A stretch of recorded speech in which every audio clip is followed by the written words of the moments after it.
Con el gusto de saludarles, mi nombre es Arturo Díaz Martínez y en esta ocasión vamos a trabajar el contenido central, manejo responsable de la información, el cual pertenece a la asignatura de Tecnologías de la Información y Comunicación 1. Nuestro aprendizaje esperado va a ser examinar las limitaciones, veracidad y aportaciones de distintas fuentes de información en la red. La competencia genérica es la 6.1, donde nuestros estudiantes van a elegir las fuentes de información más relevantes para un propósito específico y van a discriminar entre ellas de acuerdo a su relevancia y confiabilidad. La competencia disciplinar es la número 12, en la cual van a utilizar las tecnologías de la información y comunicación para investigar, resolver problemas, producir materiales y transmitir información. Bien, antes de abordar el tema, necesitamos realizar una reflexión precisamente con nuestros estudiantes para identificar precisamente sus ideas o identificar precisamente sus opiniones en el sentido de cuando realizan precisamente un trabajo, una investigación, una tarea y necesitan consultar fuentes de información en internet, cómo es ese proceso para seleccionar esa información o cómo es que ellos seleccionan la información que consideran que es la adecuada. También precisamente al tener esa información ellos pueden determinar si es verídica o no. ¿Cómo es que ellos determinan si es verídica o no? Esta reflexión es básica precisamente para que ellos puedan identificar las características que se tiene de toda la información digital en la parte de internet. Y para reforzar precisamente esa información o esas aportaciones de nuestros alumnos, necesitamos abarcar algunos conceptos que van relacionados precisamente con la búsqueda de la información, y en este sentido tenemos precisamente a los buscadores. Los buscadores van a ser una herramienta o van a ser un sistema capaz de buscar determinada información en servidores web. Toda la información que tenemos en internet la podemos buscar mediante esta herramienta. Algunos de los más conocidos pues es Google por su gran popularidad. Tenemos a Yahoo, de los que fueron inicialmente pioneros en el tema de los buscadores, y también tenemos otro que es Bing, que también ha ido tomando gran relevancia en los últimos tiempos, entre otros. Su clasificación precisamente de este tipo de buscadores pues los podemos clasificar en dos grandes áreas. Aquellos que son de índice temáticos, que son sistemas de búsqueda por temas o por categorías jerarquizados. Imaginemos que es como una especie de biblioteca donde todo está acomodado, o todas las búsquedas están acomodadas por áreas y por temas. Entonces de esa manera se hacen las búsquedas dentro de estos buscadores. El ejemplo más claro de que utiliza precisamente este tipo de clasificación es el buscador de Yahoo. Otra clasificación serían los motores de búsqueda. Los motores de búsqueda son sistemas mediante el cual o mediante palabras clave realizan una búsqueda en bases de datos ya incorporadas de forma automática, y entonces nos pueden ofertar como una mayor cantidad precisamente de resultados. Otra de las herramientas son los metabuscadores, que son similares a los motores de búsqueda o los buscadores, pero emplean precisamente varios motores de búsqueda. ¿Qué quiere decir esto? Que no contienen o no tienen a su disponibilidad ellos un motor de búsqueda en concreto, sino lo que hacen es utilizar el motor de búsqueda de Google, utilizar el motor de búsqueda de Bing, en fin, todos los que se tienen al alcance hoy en día para poder ofertar precisamente mayor cantidad de resultados.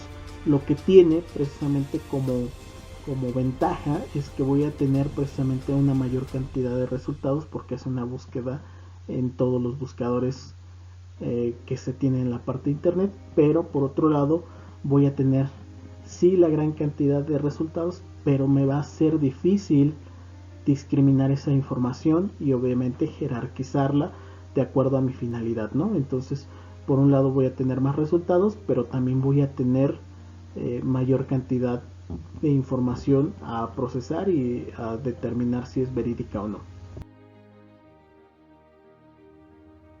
Y entonces necesitamos identificar la manera de cómo buscar. En este caso, por lo regular, siempre hacemos uso de algo que se llama búsqueda simple. Nuestros alumnos, por lo regular, y la gran parte de los usuarios de Internet, hace precisamente uso de esta parte que se llama búsqueda simple. Es la manera más sencilla para obtener resultados precisamente en un buscador, porque hace uso de un lenguaje natural. De la idea que se tiene o de lo que se quiere buscar, solamente lo que hacemos es anotarlo precisamente en la caja de búsqueda de nuestro buscador y esperar que haya un resultado que obviamente satisfaga la necesidad de la información. Pero en este sentido necesitamos ya ir trabajando otro tipo de herramientas que nos ayuden precisamente a tener resultados más precisos y más exactos de nuestra búsqueda. Para ello es necesario involucrarnos precisamente en algo que se llama búsqueda avanzada. ¿En qué consiste esta búsqueda avanzada? Pues en utilizar configuraciones o estructuras más completas para resultados más específicos de lo que queremos buscar en la parte de Internet. Entonces, tanto nuestro buscador como nuestro navegador tienen esa posibilidad de configuración para que generemos búsquedas de tipo avanzado. O bien, puedo hacer uso de algo que se llaman comodines, comandos y operadores precisamente para que los resultados de la búsqueda sean más precisos y obviamente tenga resultados más confiables. También es necesario identificar las características precisamente de las distintas fuentes digitales y precisamente las diferencias que tiene un material impreso con respecto a un material digital. Entonces vamos a ver precisamente algunas de las características que tiene la parte impresa y que precisamente también tiene la parte digital o que difieren precisamente entre ellos. En este caso, en la parte impresa podemos determinar que está organizado precisamente mediante párrafos, capítulos y páginas, que lo que hace precisamente es que podamos consultarlo de manera lineal o secuencial. Entonces poseen un índice por lo regular y si queremos consultar, pues consultamos el índice y después nos dirigimos precisamente a la sección, al capítulo, a la página que nosotros queremos consultar. Tenemos precisamente que en un material impreso se involucran las grandes cadenas de producción porque tenemos precisamente a los autores, tenemos a las editoriales y obviamente a la imprenta que va a producir precisamente ese material y después las cadenas de distribución a diferentes librerías, ¿no? Por su parte, en la parte digital suena un poquito más simple, un poco más sencillo porque tenemos estructuras principalmente mediante hipervínculos o enlaces que llevan a diferentes secciones precisamente dentro de los sitios o páginas web, algo que sería no lineal porque no necesito estar ahí consultando de manera secuencial.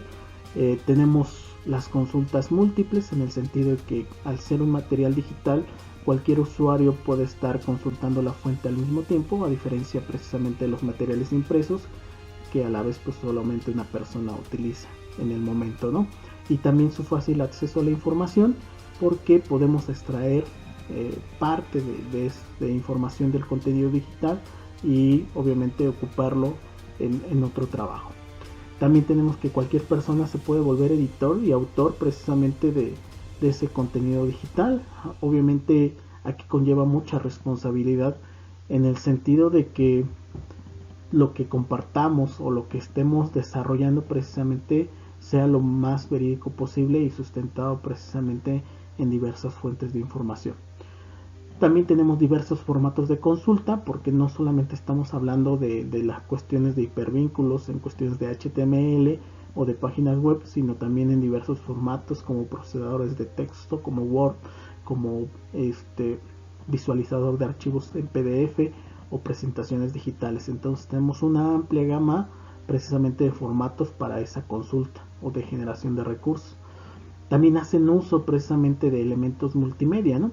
A diferencia precisamente de los materiales impresos, que sí pueden llevar imágenes, pero esas imágenes se vuelven estáticas, por así decirlo.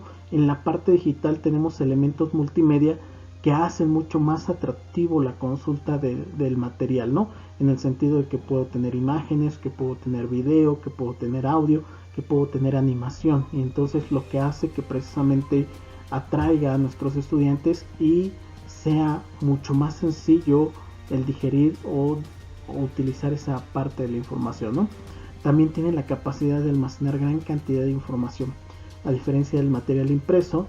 En el material impreso, si tiene gran cantidad de información, pues a veces se vuelve tedioso, ¿no? O simplemente el ver el grosor del libro, pues hace que ahuyente a nuestro alumno de quererlo consultar, ¿no? Más sin embargo sabemos que a veces es necesario tener el material impreso, pero en la parte digital la gran capacidad de almacenar pues hace que precisamente pueda ocupar estructuras no lineales para que no necesariamente se vea así en gran cantidad y pueda ser como que más para nuestro alumno más provechoso, ¿no? El no ver de manera física el material, ¿no? Otra parte importante que tenemos que tomar en cuenta precisamente con la información digital es cómo las vamos a evaluar y cómo vamos a verificar precisamente la veracidad de esa información que se está dando como un resultado precisamente en la parte web. Entonces tenemos algunas recomendaciones que tienen que ver precisamente con verificar esa parte. Uno sería tomar en cuenta al autor. El autor es fundamental precisamente para determinar que una obra digital o una obra que está publicada en la parte de internet cuenta con un respaldo, ¿no? Ver que ese autor haya publicado precisamente otras obras digitales o bien obras impresas y que le pueden dar ya un prestigio precisamente a la hora de publicar materiales en la parte de internet o en la parte impresa. Otra sería la parte de la exactitud y verificación de la información. En este sentido necesitamos precisamente tener información confiable que va muy de la mano precisamente con el autor. Si el autor es desconocido, por así decirlo, pues vamos a tener allí una cuestión de cómo verificar esa información. Pero bueno, una lo podemos hacer comparando precisamente con otras fuentes de información y determinar si las posturas o el contenido que se tiene en el documento digital va muy de la mano con lo que ya se tiene en otras fuentes de información, ¿no? También el objetivo y el propósito con el cual fue publicado ese documento digital debe de tener precisamente una razón de ser, debe de tener precisamente una imparcialidad hasta cierto punto en cuestiones muy precisas como la parte política, como la parte religiosa, que llevan a generar a veces polémica, y entonces el autor y obviamente quien publica precisamente ese material debe tener un propósito y un objetivo muy bien definidos y muy bien relacionados.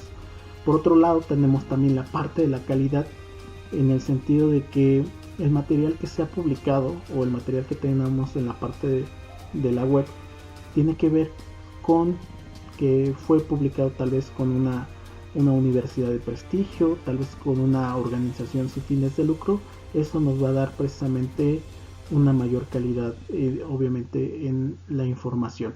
Por otro lado, también algo básico que podemos determinar en las cuestiones de calidad es simplemente con la estructura precisamente del material.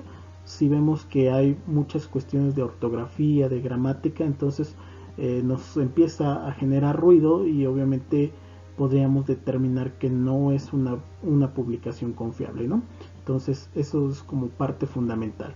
Y finalmente tenemos la parte de la vigencia, en el sentido que el material que estamos consultando tenga precisamente una fecha de publicación, y esta fecha de publicación se acerque pues a lo más reciente, ¿no? A lo más reciente que tengamos, para que podamos tener información con mayor certeza, que tengamos información precisamente actualizada y no caigamos en cuestiones de información que ya está rezagada.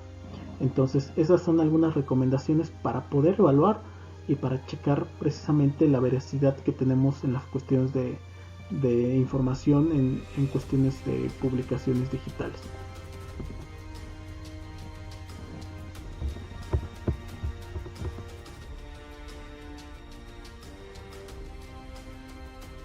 Y bueno, finalmente ya para concluir precisamente nuestro tema, vamos a ver algunas recomendaciones para el uso adecuado de la información digital. En primer lugar tendríamos la ética del usuario, que es fundamental. Hoy en día hay un concepto precisamente muy reciente que se llama ciudadanía digital, en donde se describen precisamente tanto los derechos como las obligaciones de las personas que hacen uso de la red de internet para poder normalizar y para poder determinar reglas de uso, ¿no? Y parte fundamental es precisamente tener una ética, tener valores digitales con respecto a todo lo que se tiene publicado y con respecto a lo que se va a publicar. También se debe de tener precisamente el respetar los derechos de autor, algo fundamental, pero esto en términos legales, ¿no? El hecho de que nosotros podamos hacer uso adecuado de esos derechos de autor y reconocer precisamente al autor como parte de lo que estamos utilizando es fundamental. Tenemos que hacer también uso adecuado de las tecnologías de la información, si bien han venido a ayudarnos en varios procesos, también tenemos que hacer un uso responsable, ¿no? Y obviamente ese uso que nos ayude a crecer como ciudadanos digitales y que nos ayude precisamente a tener un amplio o una amplia gama de recursos informáticos que puedan ser precisamente utilizados por más personas. En este sentido también va que debemos de compartir información en beneficio de esa comunidad virtual. Al ser ya parte precisamente de una ciudadanía digital, pues tenemos la obligación también de contribuir a que crezca precisamente el acervo de cuestiones digitales y obviamente siendo muy responsables con lo que nosotros publicamos y con lo que nosotros aportamos, ¿no? Y finalmente el sustentar posturas en fuentes confiables pues siempre nos va a dar un reconocimiento, ¿no? El hecho de que yo pueda citar fuentes ya confiables va a hacer que nuestro trabajo, nuestra tarea, nuestra investigación tenga precisamente una base o un fundamento de credibilidad. Pues bueno, estos son algunas recomendaciones y obviamente son algunas cosas que podemos trabajar en la parte de el uso de información en la parte de internet. Me despido de ustedes, espero que sea de gran ayuda y puedan implementar lo que hemos trabajado el día de hoy. Gracias.